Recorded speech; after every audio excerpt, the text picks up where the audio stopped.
दुनिया भर में पढ़े लिखे लोग आतंकवाद के रास्ते पर जा रहे हैं। भारत के अधिकतर इस्लामवादी पत्रकार अपने पेशे में रहकर आतंकवाद फैला रहे हैं। प्रश्न है, ये लोग ऐसा क्यों कर रहे हैं? इस पर भी तो विचार होना चाहिए।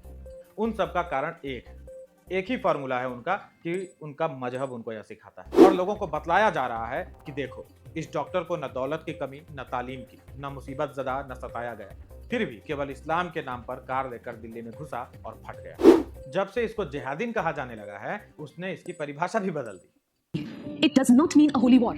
जिहाद का मतलब कोई होली वॉर नहीं है। अरे भाई, जो 9/11 में शामिल थे वे अमेरिका के मुसलमान नहीं थे, लेकिन जो हमारे यहाँ आतंकी घटनाएं कर रहे हैं वे हमारे यहाँ के। इनसे कोई पूछे कि हे मूर्ख, तुम्हें पता है कि 800 साल मुसलमानों का आतंक, अत्याचार, हत्या, बलात्कार, धर्म परिवर्तन, इसका नंगा नाच देखा है इस देश के सनातनियों ने। अमेरिका ने देखा है क्या? पाकिस्तान से जो भी हमारी लड़ाई थी वह इसलिए नहीं है कि वहां हिंदू मारे जा रहे हैं। पाकिस्तान ने हमला किया या कोई आतंकवादी घटना कर दिया, उसका जवाब देने के लिए हमने अटैक किया।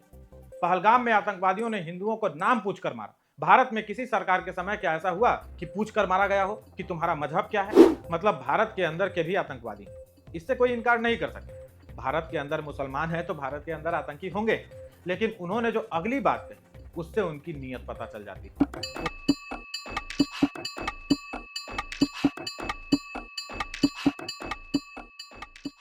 नमस्कार, मैं हूं राजन झा।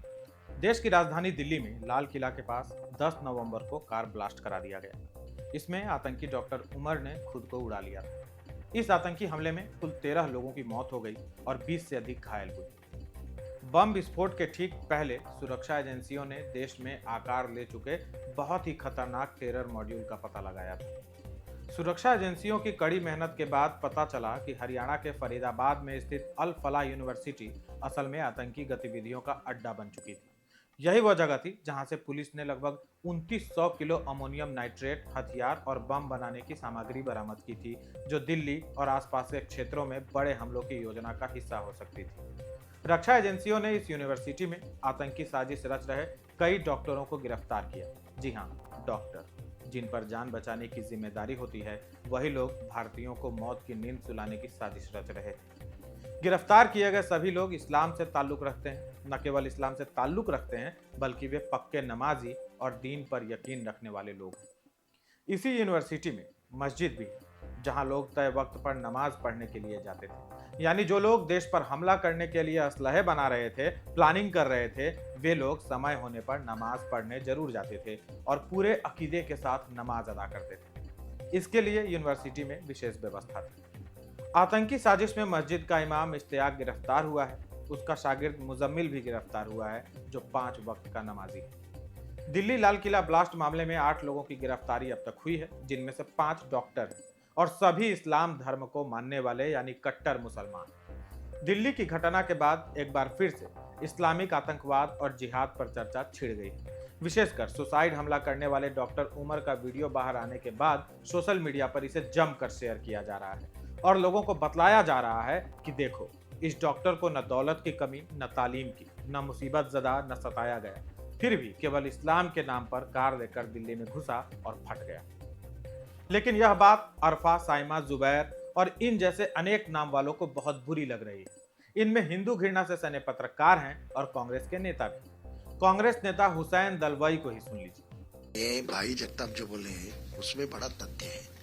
इलेक्शन आने के बाद बराबर बमकांड क्यों होता है, ये इसका भी जांच होनी चाहिए। दूसरा ऐसा है कि जिस ढंग से कश्मीर में अन्याय हो रहा है उसके उसका भी परिणाम कुछ होगा, ये मानना चाहिए। इसका मतलब ऐसा है कि आरएसएस जिस ढंग से प्रचार वगैरह करती है, ऋतुम्बरा का ये आया था, उनको वो छोड़े तो क्या सरकार आरएसएस का भी जांच करेगी, ये हमारा सवाल है। ऐसा मेरा साफ कहना है। हाँ, बिल्कुल मांग करती है कि आरएसएस जिस ढंग से आरएसएस का चलता है तो आरएसएस आतंकवादी है, ऐसा मेरा साफ कहना है। बम फोड़े इस्लामिक जिहादी और आतंकी संगठन कह रहे हैं आरएसएस को। इनके जहन में आतंकियों के प्रति सहानुभूति और हिंदुओं से घृणा साफ झलकती, तभी ये लोग आतंकियों को कवर फायर देने में लगे रहते हैं। एक और कांग्रेस नेता इमरान मसूद कह रहे हैं कि दिल्ली में कार बम के साथ खुद को उड़ाने वाला डॉक्टर उमर कोई आतंकी नहीं, बल्कि एक भटका हुआ नौजवान था। सच तो यह है कि he was not misguided in Dar Masood. He was radicalized and was trying to radicalize other Islamist extremists in India who see Hindus as enemies. This is the fact. जिहादीन Saima को इस बात का बुरा लग रहा है कि लोग उस इस्लामिक आतंकवादी का वीडियो शेयर क्यों कर रहे हैं। इससे तो वो लोग एक्सपोज हो जाएंगे। जब से इसको जिहादीन कहा जाने लगा है, उसने इसकी परिभाषा भी बदल दी। It does not mean a holy war. जिहाद का मतलब कोई होली वॉर नहीं है, छोटा सा मतलब है टू स्ट्रगल, संघर्ष करना, बस। मित्रों, आप दुनिया की किसी भी डिक्शनरी में खोज लीजिए, जिहाद का एक ही अर्थ मिलेगा और वह है धर्म युद्ध, यानी मजहब के लिए लड़ाई। क्योंकि इनके यहाँ धर्म का वह अर्थ नहीं होता जो सनातन में होता है। हिदायत फतवा आलमगीरी में एक प्रश्न के उत्तर में बताया गया है कि जिहाद का अर्थ है गैर विश्वासियों को इस्लाम के अधीन होने के लिए बुलाना, और अगर वे ऐसा नहीं करते तो उनके खिलाफ युद्ध लड़ना। डॉक्टर केवल बम धमाके की कोशिश में नहीं है। गुजरात एटीएस ने हैदराबाद में छापा मारकर डॉक्टर अहमद मोहिउद्दीन सैयद को पकड़ा है, जो रिसिन टेरर साजिश का मास्टरमाइंड है। जिन बंधुओं को रिसिन टेरर साजिश की जानकारी नहीं है, उनको बतला दूं कि अरंडी के बीजों यानी कैस्टर बीन्स से रिसिन टॉक्सिन को निकालकर इसे बड़े बड़े मंदिरों के प्रसाद और भंडारे के खाने में मिलाने की योजना थी।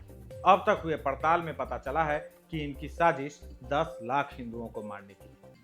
आप कल्पना कर सकते हैं ये अहमद मोहिउद्दीन और उसके साथी किस धर्म से जुड़े हुए हैं। और सुनिए, जिहादी डॉक्टरों के आतंकी मॉड्यूल की अहम किरदार शाहीन का कनेक्शन तबलीगी जमात से सामने आया है। देश भर में धमाके और हमले करने के लिए जमात के लोगों के द्वारा टेरर फंडिंग की जा रही थी। जिहादी महिला डॉक्टर शाहीन के 7 खातों में पिछले 7 साल में 1.5 करोड़ रुपए के लेन देन की जानकारी मिली। इनको फंड करने वाले कौन से मजहब के हैं? ये लोग मुसलमानों की बात करते हैं, लेकिन ये मुसलमानों की हितैषी नहीं, ये जिहादियों की हितैषी जो आतंकवाद को फैलाना चाहते हैं। अमेरिका से तुलना की जा रही है। कहा जा रहा है कि वहां आतंकवादियों द्वारा ट्विन टावर पर जो हमला हुआ था, उसके बाद अमेरिका ने आतंकवाद से लड़ाई लड़ी, अपने देश के मुसलमानों से नहीं। अब इस बात को समझिए कि ये कह रहे हैं कि आप आतंकवाद से लड़ाई लड़िए, देश के मुसलमानों से नहीं। अरे भाई, जो 9/11 में शामिल थे वे अमेरिका के मुसलमान नहीं थे, लेकिन जो हमारे यहाँ आतंकी घटनाएं कर रहे हैं वे हमारे यहाँ के। इनसे कोई पूछे कि हे मूड, तुम्हें पता है कि 800 साल मुसलमानों का आतंक, अत्याचार, हत्या, बलात्कार, धर्म परिवर्तन, इसका नंगा नाच देखा है इस देश के सनातनियों ने। अमेरिका ने देखा है क्या? अभी नाइजीरिया में छोटी सी घटना हुई, कुछ क्रिश्चियन मारे गए और डोनाल्ड ट्रंप कह रहे हैं कि हम नाइजीरिया पर हमला कर देंगे। भारत ने कभी कहा कि बांग्लादेश और पाकिस्तान में हिंदू मारे जा रहे हैं, हम बांग्लादेश या पाकिस्तान पर हमला कर देंगे। पाकिस्तान से जो भी हमारी लड़ाई वह इसलिए नहीं है कि वहां हिंदू मारे जा रहे हैं। पाकिस्तान ने हमला किया या कोई आतंकवादी घटना कर दिया, उसका जवाब देने के लिए हमने अटैक किया। पहलगाम में आतंकवादियों ने हिंदुओं को नाम पूछकर मारा। भारत में किसी सरकार के समय क्या ऐसा हुआ कि पूछकर मारा गया हो कि तुम्हारा मजहब क्या है?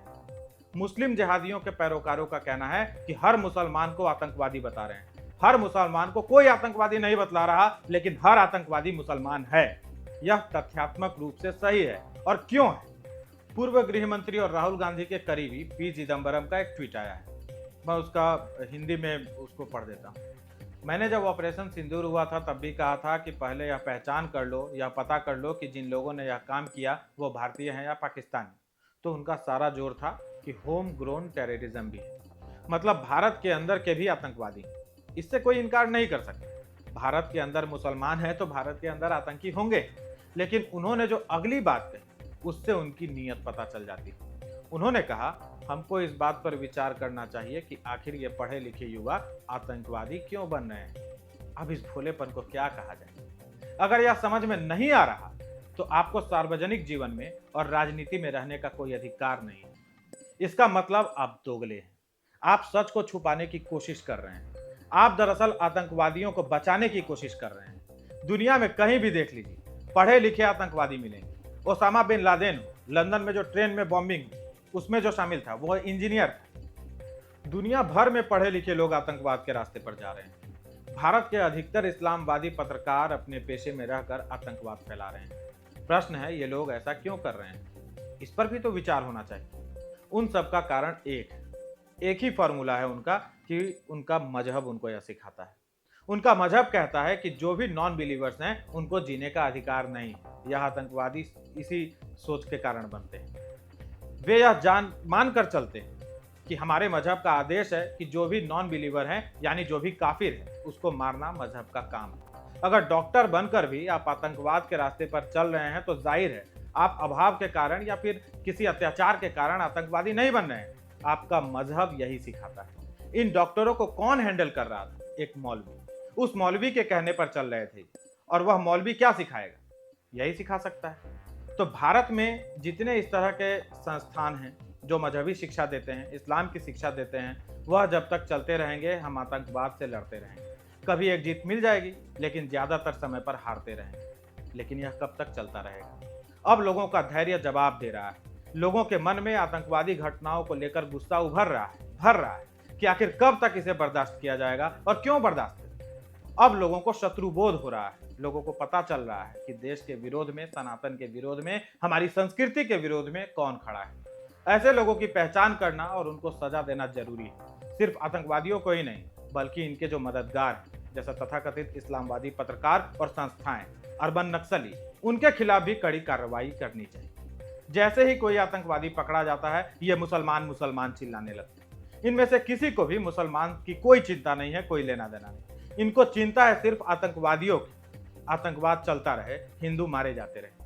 हिंदू हमेशा डर कर रहे हैं। ये हमेशा विक्टिम कार्ड खेलने लगते हैं कि मुसलमानों को सताया जा रहा है, मुसलमानों को टारगेट किया जा रहा है।